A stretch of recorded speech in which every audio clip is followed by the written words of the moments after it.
outside world rushes by, blind to the dreariness inside these old buildings that have sheltered an open secret for over a century.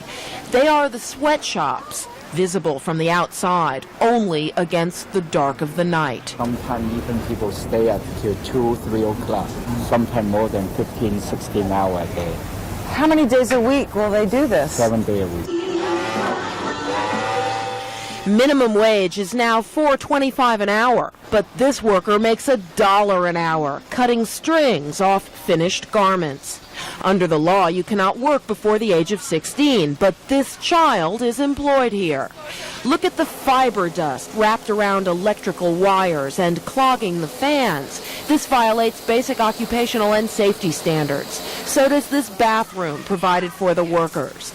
And this 11th-story sweatshop at number 2 East Broadway had one fire escape that was blocked.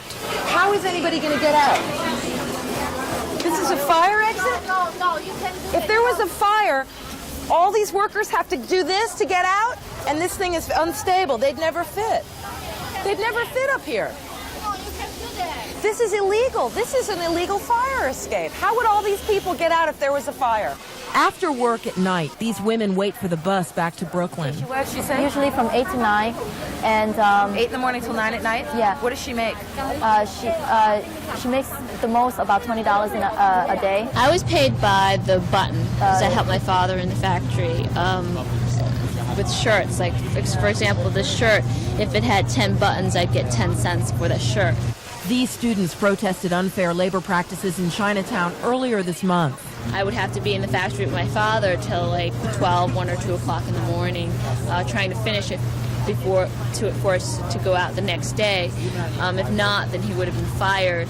So it was like we would stay till 1 or 2 sometimes, and then I'd have to go to school the next day. A throwback to a time when there were no labor laws, you might think. Yet today, says this labor organizer, there are about 500 sweatshops like this operating in Chinatown, and 80% of them are actually unionized. Why in 1995, with labor laws, with union workers, why are there conditions like that in garment factories in New York?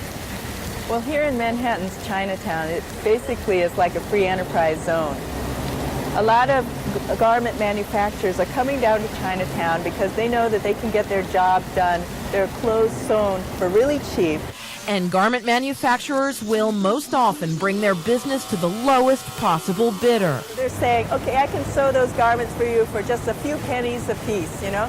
And they want to really get that job. So the manufacturers come down here and they think that's great. You know, I can get it done really cheap here in Chinatown. It's as if we are some unique community or something that where the labor law doesn't apply. And where union contracts often mean nothing. They're really just trying to make their rent and make all the other payments of, you know, whatever debts they may have coming over to the United States.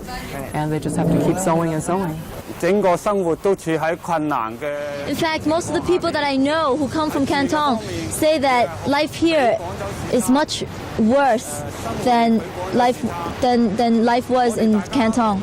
This sweatshop worker who spoke to us through an interpreter wished to hide his identity. I don't understand why we in Chinatown, the workers in Chinatown, are not protected by the labor law. I'll show you a room full of people who work 16, 17, 18 hours a day, who make $1 an hour, a penny a button, who work in rooms with no fire escapes, who work in dark, dingy conditions. Will you go with me there and enforce the law? Absolutely. We want you and anyone else to bring those conditions to our attention whenever you find them.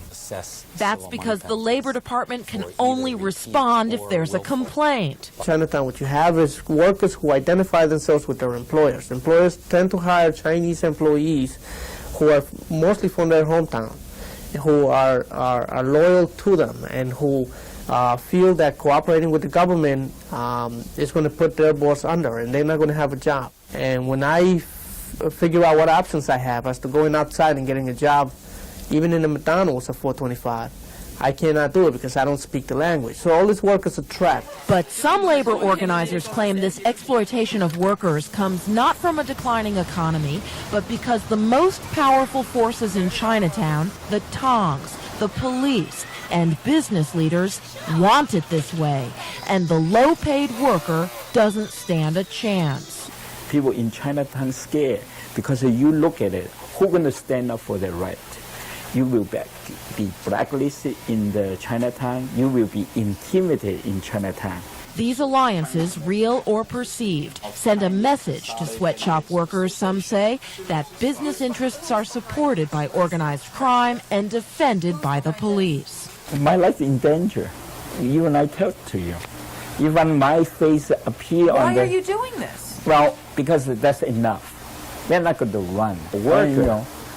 I maybe people say I should wear my bulletproof vest all the time.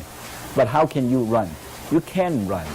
Tonight, the sweatshop worker can only run against the clock to finish the job and away from the fear that this life can never change. Polly Kreisman, News 9 Tonight.